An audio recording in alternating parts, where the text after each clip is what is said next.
2012, the country was on the precipice of economic collapse. The last JLP administration from 2007 to 2011 had failed the last 3 IMF tests. In fact, they didn't even take the tests. Jamaica faced a significant trust deficit where our international partners simply didn't believe that we were capable of being responsible. When we inherited the economy in 2012 under the leadership of the Most Honorable Portia Simpson Miller as Prime Minister and Dr. Peter Phillips as Minister of Finance, we had to undertake significant work, heavy lifting, to reestablish Jamaica's credibility with our international partners. What did we do? We enhanced and strengthened the fiscal rules, and we legislated, and I want to emphasize this, we legislated the debt to GDP projection so that we could get to 60% by 2028. And the reason I'm saying this, it is important to understand that whether it was a PNP, JLP, or NEP, it was a requirement for the government to follow the downward trajectory in our debt to GDP. So we were the ones who, having enhanced, ensured, took the country from the precipice, we are committed to continuing that responsibility. Now, questions have been asked about how will we fund these commitments. In the current fiscal policy paper, which is a document that accompanies the budget and it's tabled in March, the government's own projections for the next 3 years is that we will have an increase in government revenues of $140 billion over a 3-year period. And that is based on their projection of a growth rate of just 1%. But we intend to grow the economy by more than 1%. But this 140 billion is their projection. And I want to go back a little. In emphasizing our commitment to fiscal responsibility, we have no intention of imposing any new taxes to fund the commitments that we have made. So in addition to the organic revenue growth, which is based on the government's projections, the way our budget is structured, of the $1.3 trillion, there's an element for debt repayment, there's an element for wages and salaries, and then there's $360 billion, which is allocated to programs. Now, our programs and our priorities are different from the JLP's programs and priorities. And as such, we are going to place the things that we consider to be critical to improving the quality of life of all Jamaicans at the forefront of our priorities. So between the organic revenue growth, between the existing envelope that exists in the budget, our commitments can be funded. Now, last night, our party leader and opposition leader made a commitment that we would raise the income tax threshold to $3.5 million. The Labour Party has proposed reducing the income tax rate from 25% to 15%. I want to indicate how our proposal is a more equitable one, a more just one, and one which impacts a broader cross-section of individuals. Why? Because it will put more money in the pockets of those who are earning less. And by doing so, those individuals have a higher propensity to consume. So some of those funds which will go into their pockets will be spent back into the economy, and the government will benefit through indirect taxes like GCT. So we expect that what we are proposing will in fact help and support the growth that we are projecting for the economy, while being consistent with our principles of equity, fairness, and justice. So to reiterate, we will fund the commitments that have been made within the existing envelope of the budget, including the projections for growth, without any need to impose any new taxes or burdens on the Jamaican people. In fact, we committed to removing the tax on overtime so that we could put more money in the pockets of those soldiers, policemen, security guards, people who work in our hospitality sector, again, so that it eases the cost of living and gives them an opportunity to spend more on themselves and their families. So I'll now turn over to Damien. Thank you very much, Julian. And as you have indicated, what we have indicated with our proposals up to last night and today is our commitment not to increasing taxes, but indeed to relief taxes.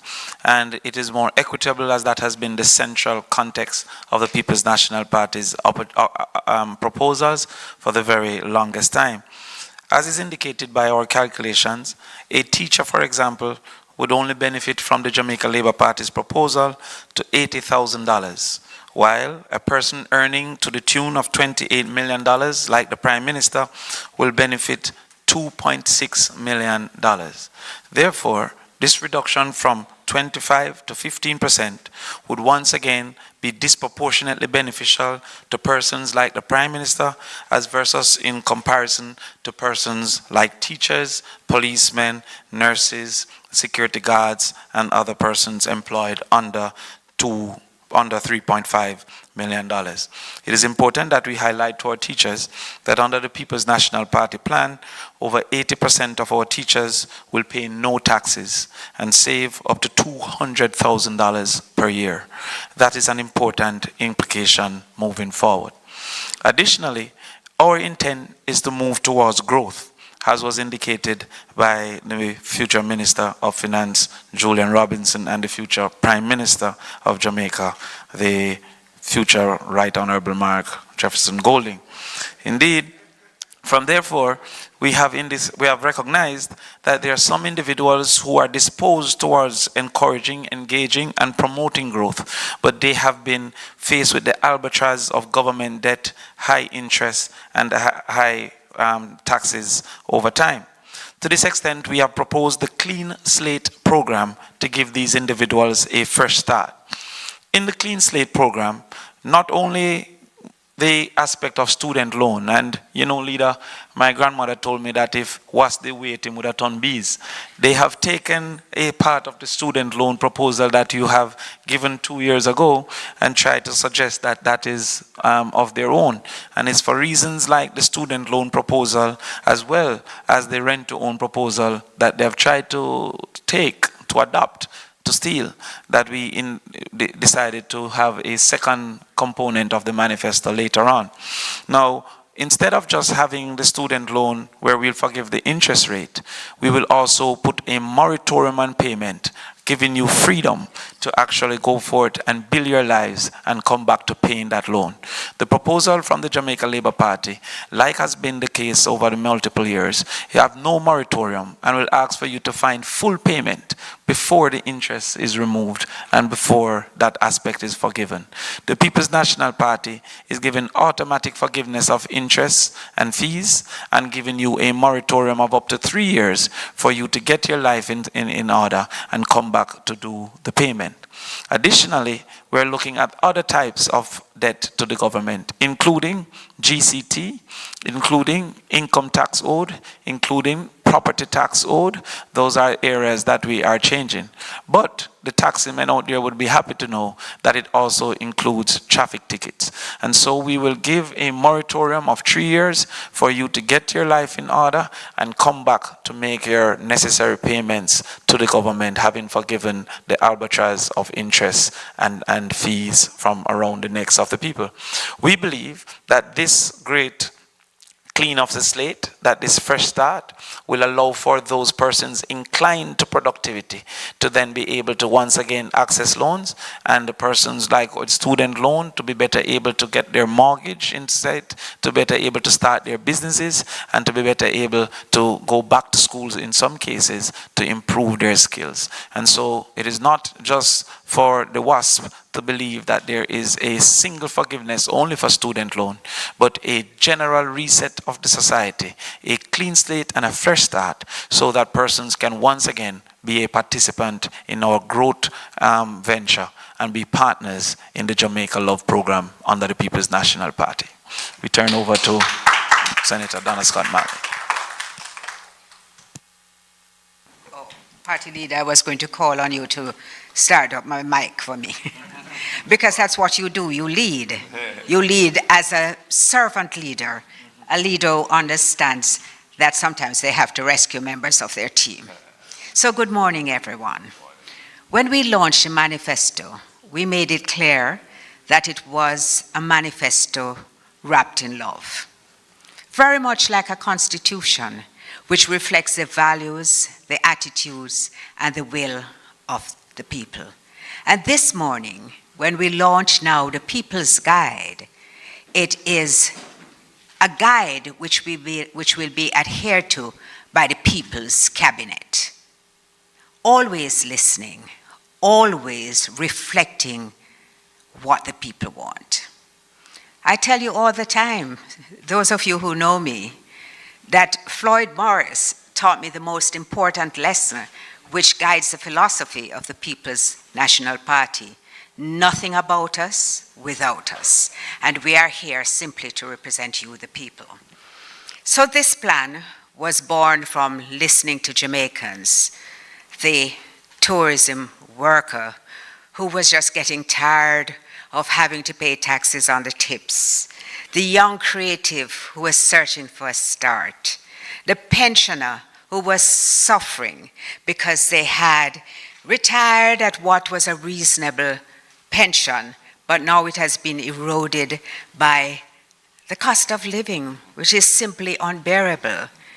They don't make enough to pay their electricity bills anymore. So how we arranged it, and this is what I'm supposed to be really speaking to, is that everybody gets an answer to their question. And I want to share with you. Of course, you know I'm going to pick Clarendon first, right? So Rosalie from Lioneltown would want to know. She says, I want a house, but it feels impossible. Will I ever own land or a house? And later on, Stacy will explain to you how she will. Susie asks, how will I take home more money for my family? Kemar says, I am drowning in debt. How can I get a fresh start? And Damien has already spoken to people like Kemar who need an opportunity to get a clean slate so that they can make a fresh start. These are the kinds of ways in which we have responded to people and which we commit we will always respond to people. So our constitution, our guide, is this document for the people.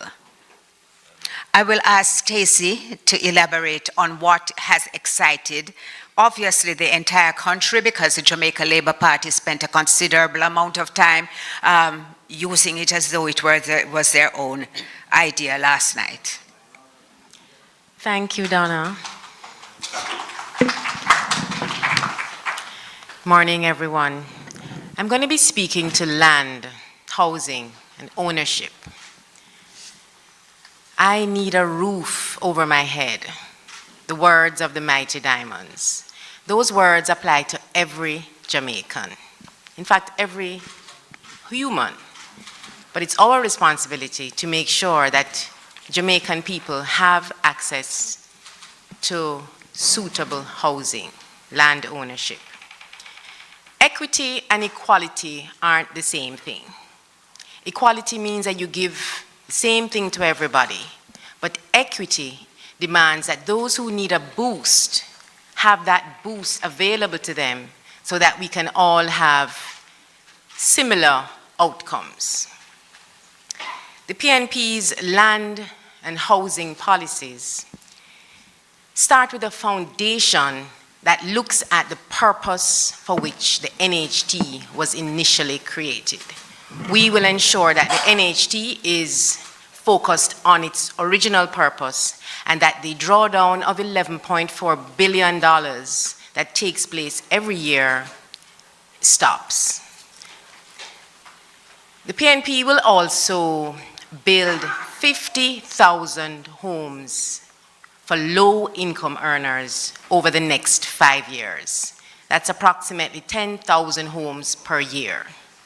And just to put that into context, the housing deficit right now stands at 190,000 units. So we are aware that the 50,000 isn't the end of housing needs, but it's certainly far more than approximately 15,000 that have been over 9 years.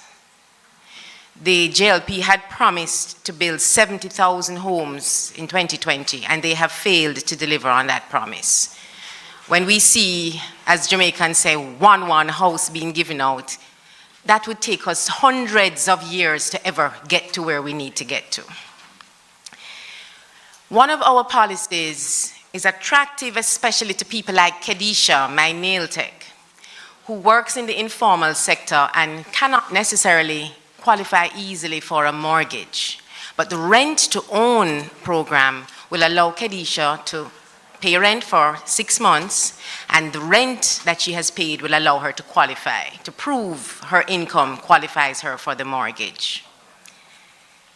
And part of that 6-month rental can go towards the deposit. But I'm going to speak now to Ashley, because if she's not doing the rent to own, how will she find the deposit? And so the Young Owners Deposit Fund, $1 billion per year, will be available for $500,000 for each young person up to age 45 years who is an NHT contributor. That will go towards their deposit. So deposit is usually hard to find. You'll get $500,000 boost on that. Because as we said, equity demands that not everybody gets the same thing. And so persons with disabilities will benefit from reduced interest rates. And as a reward to our public sector workers, they too will benefit from reduced interest rates. And for the public sector workers, a 3-month grace period. So after they purchase a home, the first 3 months of the repayment of the mortgage, that will be waived, well, not waived, but that will be delayed to give them an opportunity to furnish their homes. Because when you buy a new home, your income really is stretched before you can regularly make those mortgage payments. So the PNP is really committed. We are committed as a party to ensuring that that roof over your head is available to every Jamaican. And there's more. The debt service ratio will be increased to 40% so that persons can qualify for a mortgage on up to 40% of their disposable income, which will increase the number of people who will qualify for that mortgage. Those are some of the foundational issues. Now, a house can't be built just on a foundation. Then you gotta have the walls, yeah? And our walls start with some unfinished business. Operation Pride, that the People's National Party administration, previous administration, some of it was left unfinished, and we are committed, the incoming administration, to complete that work. In addition, people who live on informal land settlements can't qualify easily to have a title. And a title gives you more than just having the house. It gives you security, financial security, and opens options for borrowing on your title. And so we will regularize informal land settlements. And there are many of those in my constituency, so I know my constituents like Chris and Nisha will be happy to hear that. The Portia Initiative, it is the program for the organized renewal of and transformation of infrastructure in all areas. That initiative, named after our beloved leader, of course, that looks at improving infrastructure renewal and urban upgrading, things like sidewalks, parks. I don't like to call them green spaces, I prefer the word parks, drainage, and such. And removal of zinc fences and replacing those with concrete walls. These things instill pride in our people. Also, for persons with disabilities, there will be a commitment that 20%, up to 20% of houses built by the Housing Association of Jamaica will be available to persons with disabilities. And retirement homes, we will ensure that partnering with the churches, retirement homes are built for our senior citizens, and this will impact persons of all income levels, because senior citizens require, need, and deserve the care from our state to ensure that they can live their lives in dignity. Whether the family members have deceased or moved abroad or just moved out, our senior citizens need companionship. One of the big announcements in the recent budget presentations was the reduction in the time for adverse possession of government lands, and that is a firm commitment. Currently, the time stands at 60 years, which is a little long. It's more than a generation, really, of lifetime.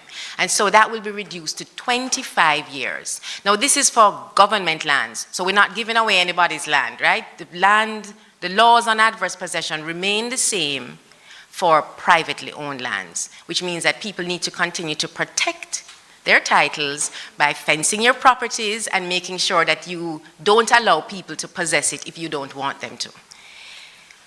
Basically, the People's National Party's commitment to home ownership and putting that roof over people's head means that we are continuing our long legacy of building houses for people. Many, in fact, the majority of the housing developments right across Jamaica were built by the People's National Party. And I want to just end the myth that says anything otherwise. Thank you. Thank you, Comrade Stacy. Just to clear up something that I heard last night.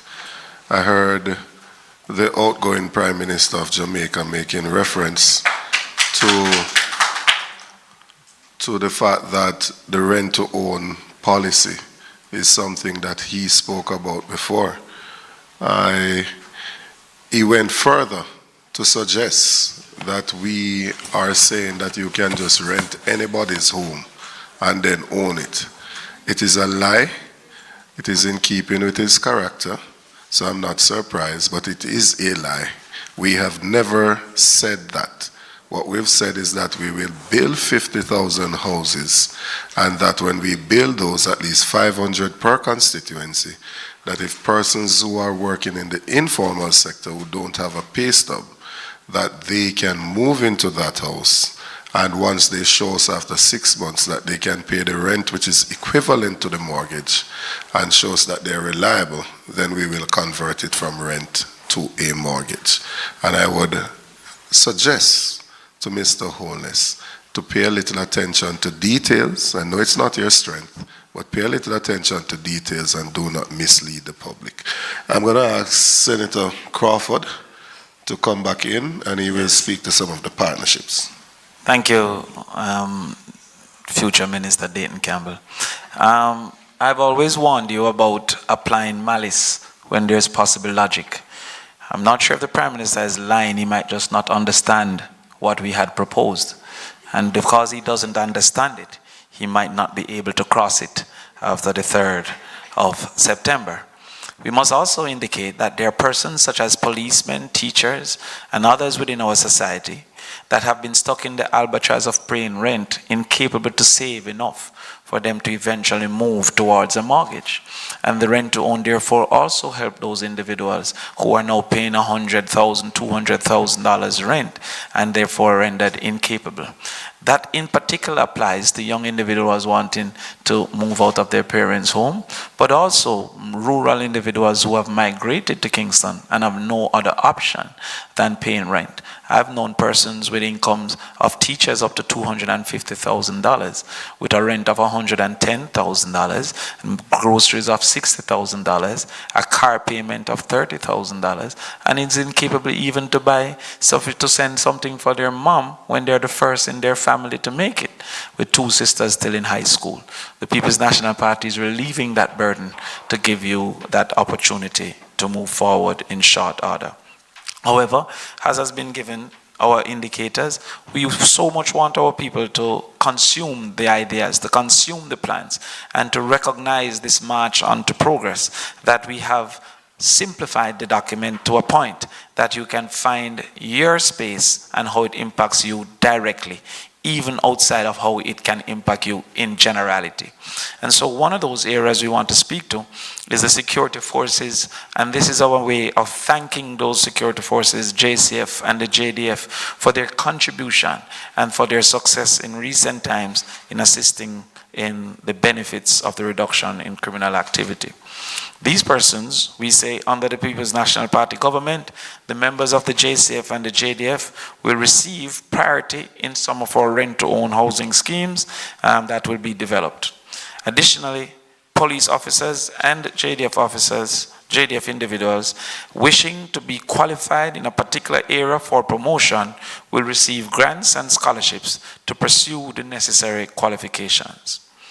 Security force personnel will receive a reviewed health insurance coverage to include also the psychological demands of the job. We will undertake to review the life insurance paid to security force personnel killed in the line of duty to up to $20 million and ensure that insurance and pension benefits are paid over no later than 6 months after a tragic event. We will prioritize the consideration of police applications for firearm approval through the firearm approval process, especially for active police officers. We will remove the tax and overtime pay, even as we have already removed the tax on up to $3.5 million as the new threshold. So therefore, for most police officers, they will not have to pay any taxes. And for those who go up to $6 million due to overtime, they too will find relief. For senior citizens, to whom we're grateful for the nation that they have contributed to create, we'll establish a national health insurance card for senior citizens over 65. This will not only cover drugs, but also cover diagnostics, doctor's visits, surgery, and as well medication. But the march to a national health insurance isn't reserved only to those over 65. We will also give full health coverage to those 0 to 18, i.e. children. So children 0 to 18 will be covered with a health card that will cover diagnostics, doctor's visits, medication, surgery, hospital stay, as well as certain autistic interventions and disability interventions moving forward. For the senior citizens, we will focus on the mobilization of senior citizens with skills and expertise to help drive national development at the community level through the National Seniors Service located within the National Institute of Volunteerism. We will remove the wait for pension payments by starting payments at the age of 65 on your 65th birthday. Now we'll move to taxi operators. Knowing the perils of the deteriorating roads, and also knowing that taxi and private operators, bus operators, are an essential service, transporting more than 75% of Jamaicans to healthcare, to work, to school, and to other activities. We will reduce the transport authority fee to $1,000. So the transport authority fee will be reduced so that it can have some free up space, some money available to fix those front ends caused by the very bad roads that the government have allowed through their deterioration. We reduce that fee to $1,000, and this in particular was encouraged by future Prime Minister Mark Golding after the meeting with the taxi operators. But additionally, there will be a special loan fund with low interest rate to create cash flow on parts and services for taxi operators to borrow through credit unions and utilize to ensure roadworthiness of their vehicles. The People's National Party will set up police presence as far as is possible in all major bus terminals, but also have a transportation response unit with a special distress signals for taxis to ensure their safety. The final one before we turn over to Dayton to indicate some others, I couldn't leave without speaking to our teachers. Teachers will receive internet as a tool of trade. We know that you can't say power without say knowledge, because knowledge is power, and the People's National Party is committed to improving knowledge through access to information.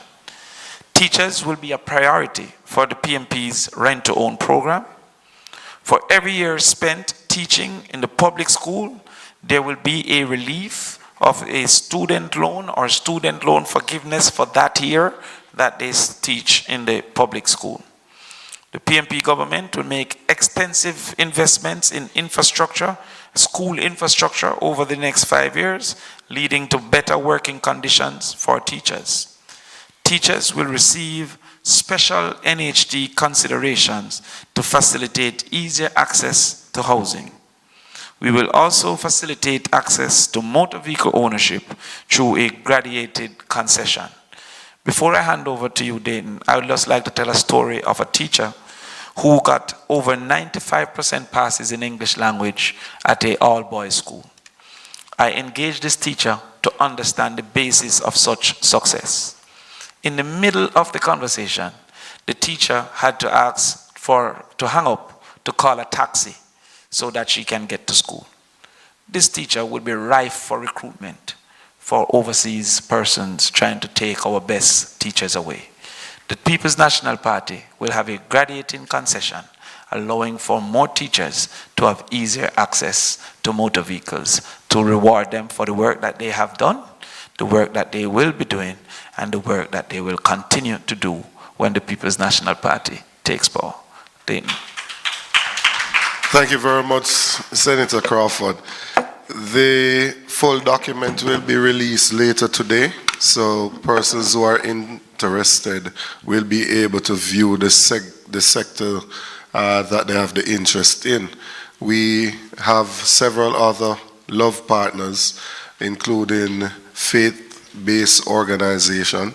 We believe that the church plays a critical role in the ordering of the society, to be peaceful, to have proper values and morals, and as such we are supportive of the faith-based organization, and a fund will be put in place that they can use to do their activities. The story has been told that everything is well in Jamaica by the other side. As you go out there and you interact with people, you get the different side to the coin, the next side to the coin, that much more can be done. People are hopeful.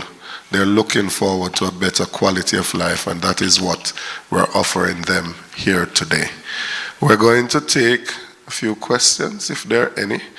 I know it was pellucid, so there may not be any questions, but if there are any questions, we will take those. And then after that, we will have a wrap-up from the leader of the party.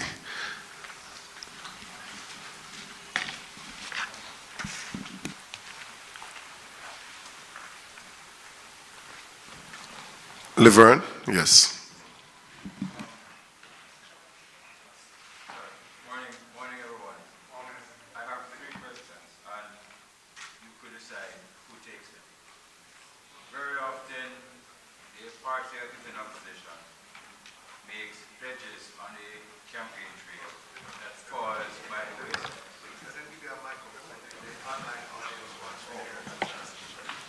At your service, sir. Yes, very often the party in opposition makes pledges on the campaign trail that fall by the wayside as soon as they take office. Usually, the reason is that they did not have a full or a very clear picture of the country's prevailing economic situation.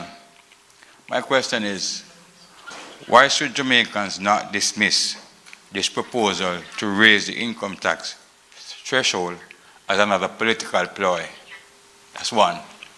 Two, if the People's National Party is victorious in the general election, how soon after will this policy be implemented? If you could give some specifics.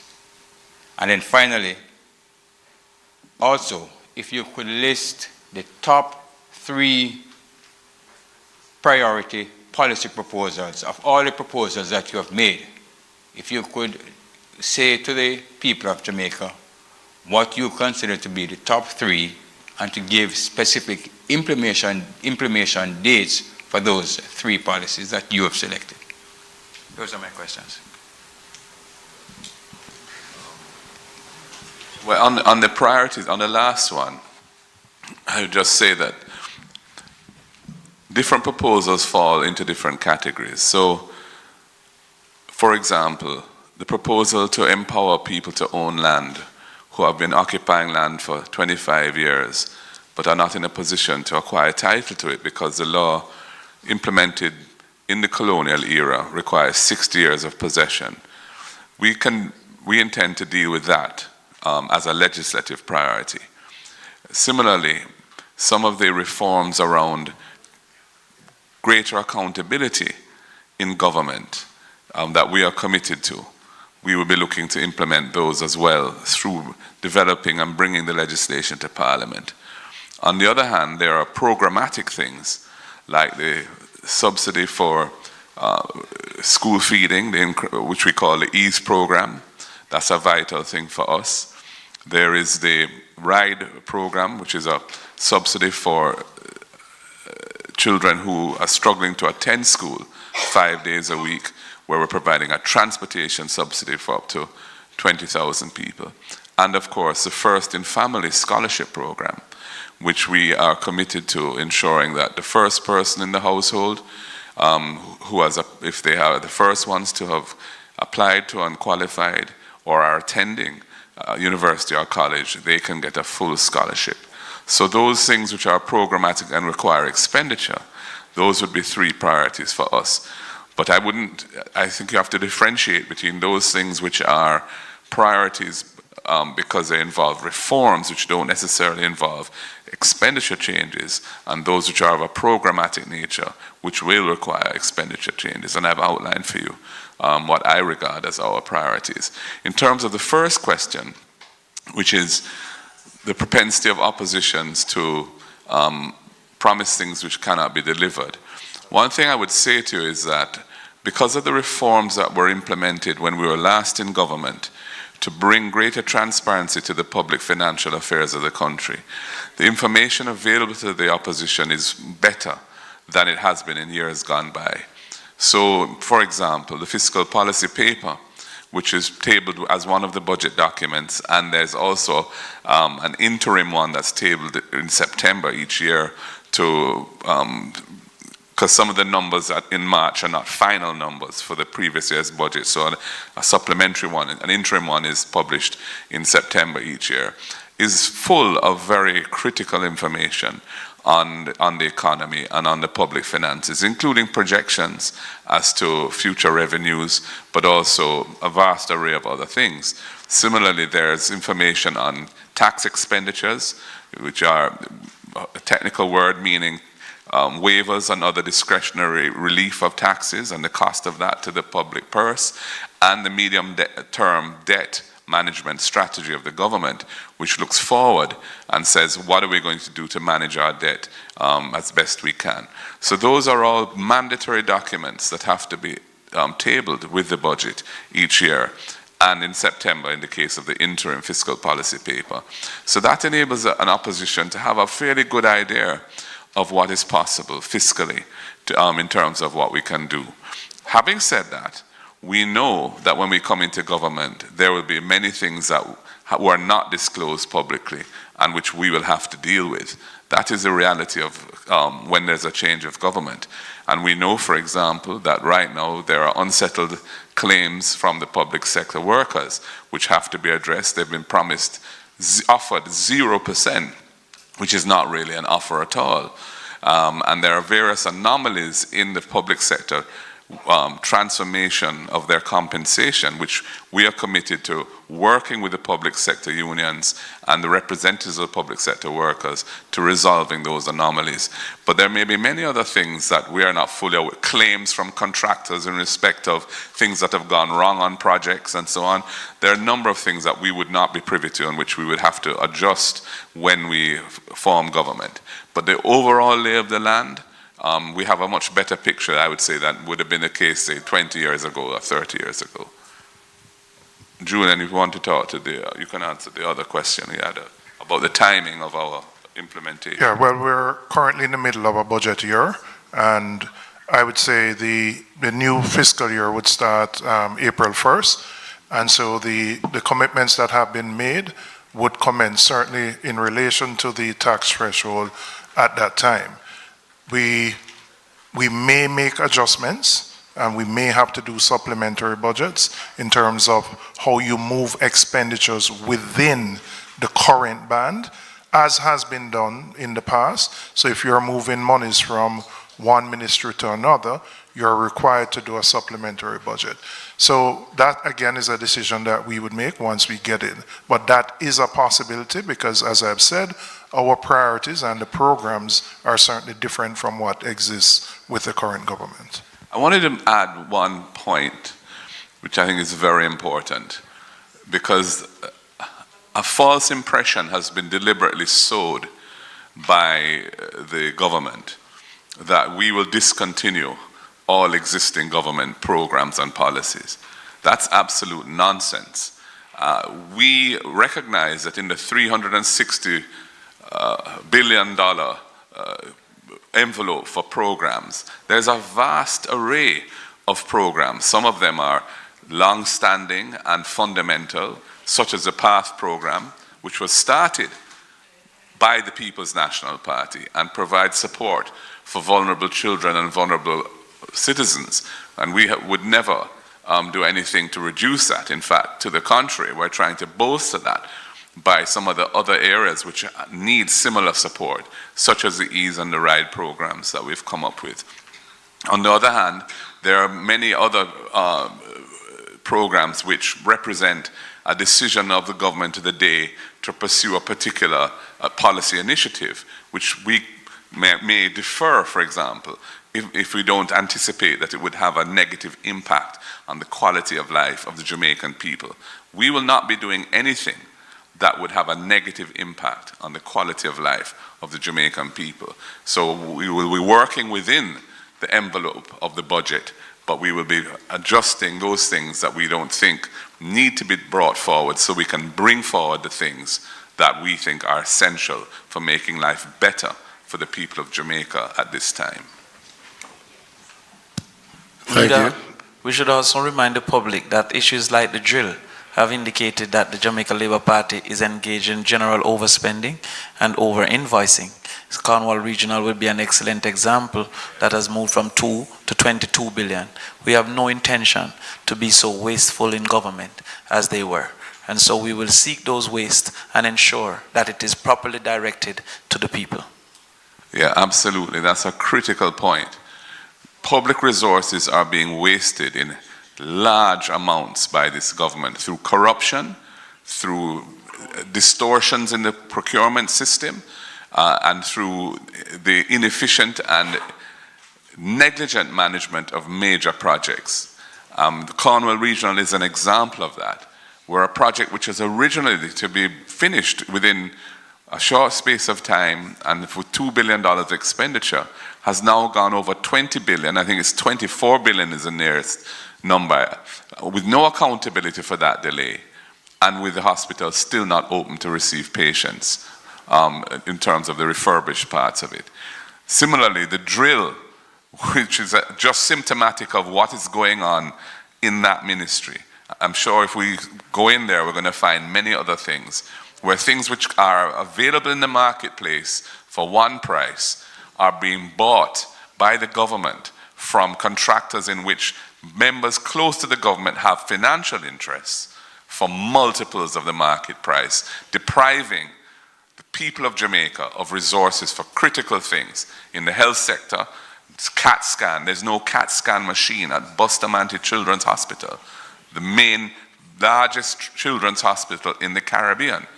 And it is that type of scandalous behavior which is ripping off the people of Jamaica and making our lives much harder than they should be. And I just want to make one additional point, if I may, on this tax proposal that they have come up with.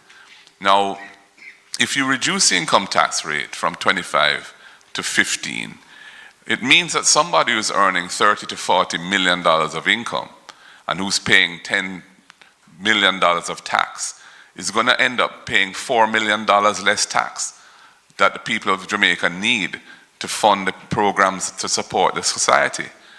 Our program, and our proposal, which is to increase the threshold, means that the people who need it most, everyone will benefit who pays income tax now, including the man earning 30 to 40 million, but his benefit or her benefit will be no greater than the benefit that the teacher, that the benefit that the police officer, that the benefit that the nurse is getting, which is 100% relief on their first $3.5 million of income. And that is why it's a more progressive, just and fair solution than what they are offering, where ministers of government, prime ministers and others will get a huge tax break by their policy and their proposal, which our proposal will not do. Our proposal is equitable and ensures that those who need it most are the ones who get the benefit. Thank you, Leader. And just to note that if somebody is at 3.5 million, the actual increase in take-home would be $35,000 per month. Now, you would actually be able to buy a proper vehicle and not the $2,000 for a Pro Box. Jed, with your permission, I want to address a question which has been asked and which has been very concerning to me, and that is why does the PNP talk so much about corruption? There are people who feel that we shouldn't be speaking about it, and that bothers me because that means that it is being normalized more and more in our society. I want to remind you that it was Metri Siaga, who is now the president of the PSOJ, who said in 2019 that corruption actually cost us 5% of GDP. He said it cost us over $735 million US annually. And if we deal with issues like that, these programs which we speak about, they are self-funding. So when we are talking about corruption, we are not only saying that a leader leads the country's moral compass, sets the value and the tone for every member of the society, but that in actual real terms, 5% of GDP is a significant amount which we can put to programs which can grow our economy and, more importantly, grow our people who will then be contributing to growing our economy. Thank you so much. Any other questions? If not, thank you so much, ladies and gentlemen, for being here. Just to point out the partners, the love partners that you'll be able to see shortly from the document.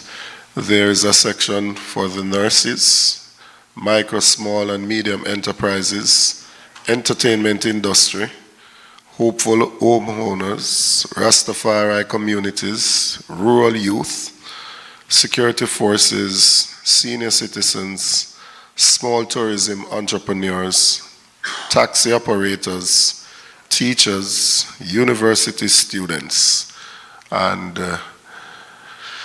of course, the faith-based groups that I spoke about earlier. So we have considered all, and there is something that is there to ensure that we can have a better quality of life collectively as a people. I want to invite the leader Yes, to just give the closing remarks and yes. Thank you very much, colleagues, ladies and gentlemen.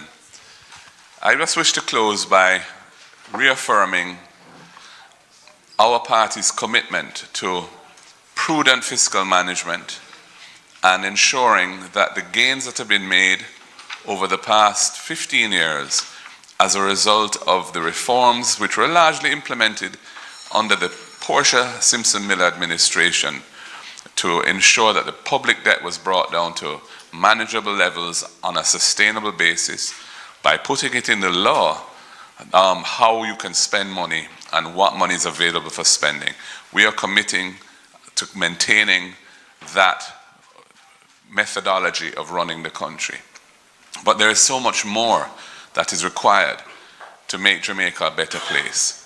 And our policies and programs, as outlined in our manifesto and summarized with some additional elements in the People's Guide launched today, will ensure that Jamaicans have a better quality of life going forward, that our people will be more productive going forward, that our human capital will be developed so that we can move the country forward from the stagnant economy which we find ourselves in to one which generates high levels of inclusive and sustainable economic growth, so that our people can meet their aspirations from the opportunities created right here at home, and I don't have to be looking to go abroad to make it in life. So I urge everyone to listen and to read what we are publishing and to listen to what we say about it over the next coming days, and on the 3rd of September to cast their vote for the People's National Party for whichever candidate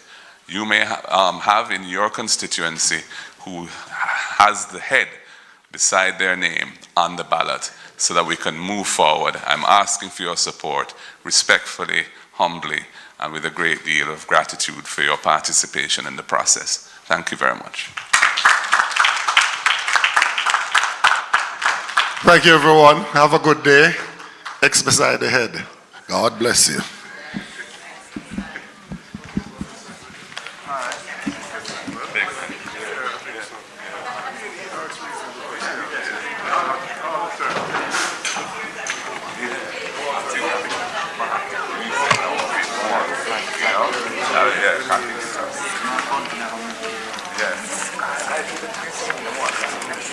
No.